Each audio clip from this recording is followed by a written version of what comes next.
নমস্কার, কেমন আছেন আপনারা সবাই? এসপি কিচেন ব্লগে আপনাদের সবাইকে স্বাগত জানাই। আজকে চলে এসেছি আবার একটা নতুন রান্না নিয়ে।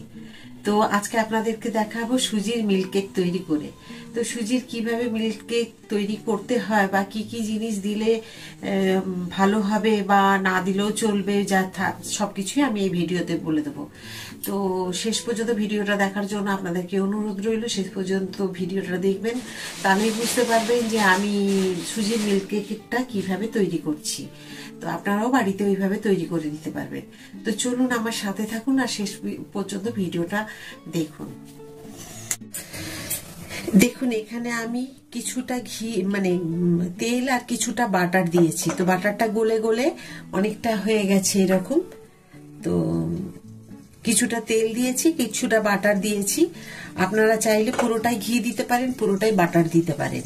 আমি এই কারণে এই বাটার তেল দেখালাম, সাদা রিফাইন তেল, যাতে প্রত্যেকেই করতে পারে। আমি একটা কথা সবসময় আপনাদেরকে বলি, দেখবেন সবসময় সবার বাড়িতে ঘিটা থাকে না, হয়তো বা ঘি খাওয়া চলবে না বাড়িতে, হয়তো বাড়িতে থাকলেও ঘি খাওয়া যাবে না।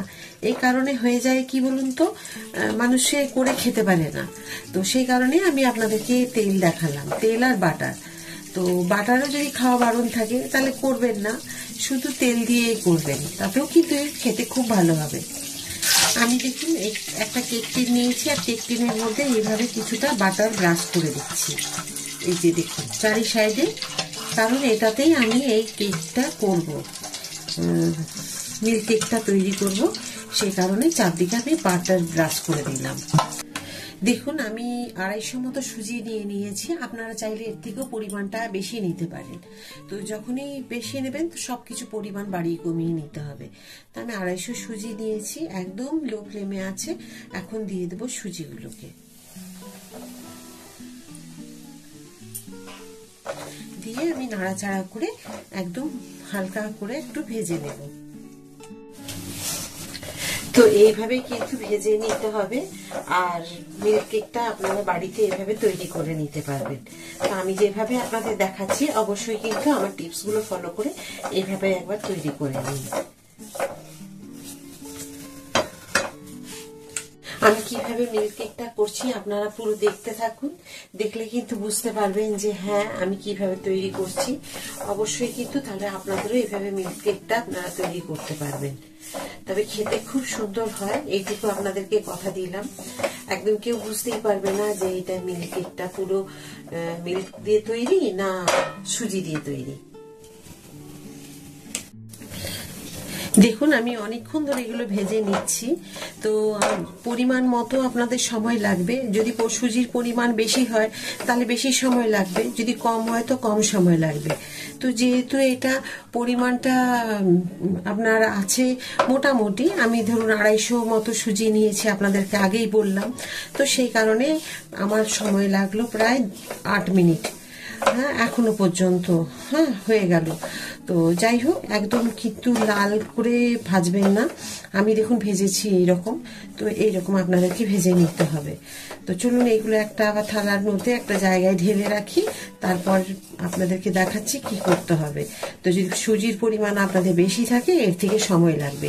তো একদমই হাই ফ্লেমে ভাজবেন না। যদি কোনো কারণে দেখছেন খুব বেশি সময় লাগছে, 1 মিনিটের জন্য 1 মিনিট বলছি 1 সেকেন্ডের জন্য একটু ফ্লেমটাকে বাড়িয়ে দেবেন, সঙ্গে সঙ্গে কিন্তু কমিয়ে দিতে হবে, নাহলে সুজিগুলো একদম লাল হয়ে যাবে, পুড়ে যাবে। আর পুড়ে গেলে একদমই এটা খেতে ভালো হবে না। তো এইগুলোকে আমি এখন ঢেলে নেবো একটা অন্য জায়গায়। দেখুন আমি 250 সুজিতে এরকম ছোট বাটির আমি 1 বাটি চিনি নিয়েছি, মানে কত 100 গ্রাম হবে, কিন্তু 100 গ্রাম চিনিতে মিষ্টিটা কম হয়ে যাবে।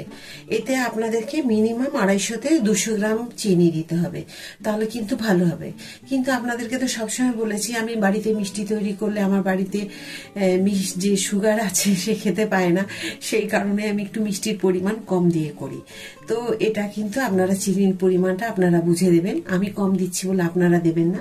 এখানে আমি দিয়ে দিলাম 100 গ্রাম চিনি। এখানে মোটামুটি আপনাদেরকে 200 গ্রাম চিনি দিতে হবে। তো চিনি দিয়ে দিলাম। এখানে আমি জলের পরিবর্তে এখানে দেখুন আমি দুধ ফুটিয়ে একদম পুরো ক্ষীরের মতো করে রেখেছি, এটা দিয়ে দিলাম।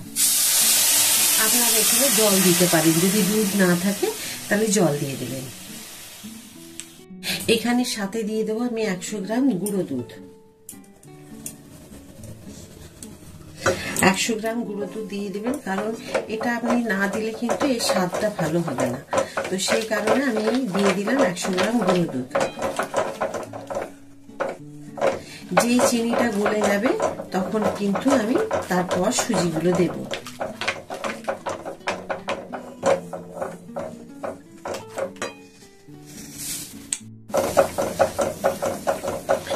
এখানে দেখুন দুধটাকে নাড়াচাড়া করে একটু চিনিটা গলে যাওয়ার মতো সময় দিতে হবে। চিনি গলে গেলে তখন আমি এই সুজিগুলোকে দিয়ে দেব। দেখুন দুধ ফুটে কি সুন্দর ঘন হয়ে গেছে, দেখতে পাচ্ছেন তো। তো এখন এবার আমি দিয়ে দেবো সুজিগুলোকে। গ্যাসের ফ্লেমটাকে একদম কমিয়ে দিলাম, দিয়ে এখন দিয়ে দেবো। দেখুন সুজি তুলে রেখেছি।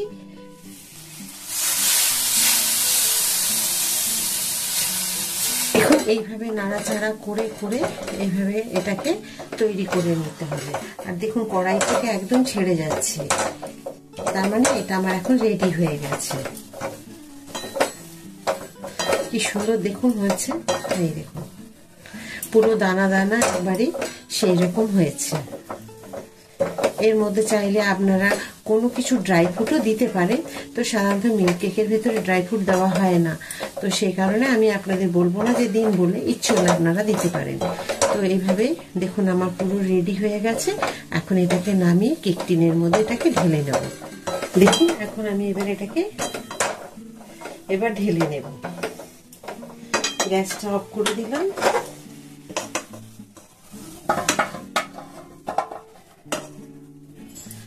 এবারে তাড়াতাড়ি করে এটাকে ঠিকভাবে সেট করে দিতে হবে।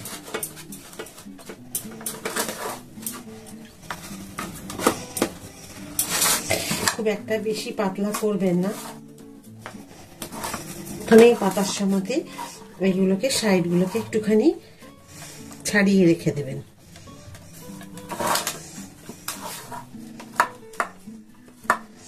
যাতে আপনার কোনো সময় যখন কেকটা হয়ে যাবে তখন যাতে অসুবিধে না হয়। আমি এটাকে পুরো মুড়ে রেখে দেব একটা ঢাকা দিয়ে। এইভাবে পুরো শেপ দিয়ে দিলাম। দেখুন কি সুন্দর হয়েছে, দেখুন। এটাকে আমি ঢাকা দিয়ে রেখে দেব। দেখুন আমি এটার মধ্যে একটা সাইজ মতো বড় থালা ঢাকা নিলাম, দিয়ে এই যে দেখছেন একটা চাদর, এইভাবে মুড়ে আমি ঢাকা দিয়ে এখন ভালো করে চারপাশ মুড়িয়ে রেখে দেব। এই যে এইভাবে এখন 1 ঘন্টার জন্য এইভাবে মুড়িয়ে আমি রেখে দেব। ঠিক 1 ঘন্টা পর আপনাদের কাছে আমি নিয়ে আসছি কেমন হয়েছে। দেখুন আমার যে সুজির মিল্ক কেক তৈরি করেছিলাম সেটা এখন রেডি হয়ে গেছে। আমি রেখে দিয়েছি প্রায় 1.5 ঘন্টা। এখন এটাকে আমি ডিমোল্ড করে নেব। তো এটাকে আমি এখন উল্টে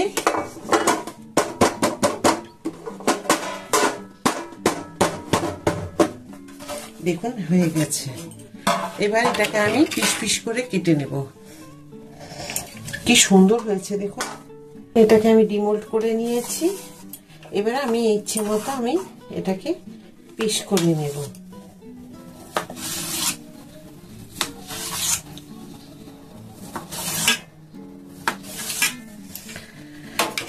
তো ব্যাস আমার একদম রেডি।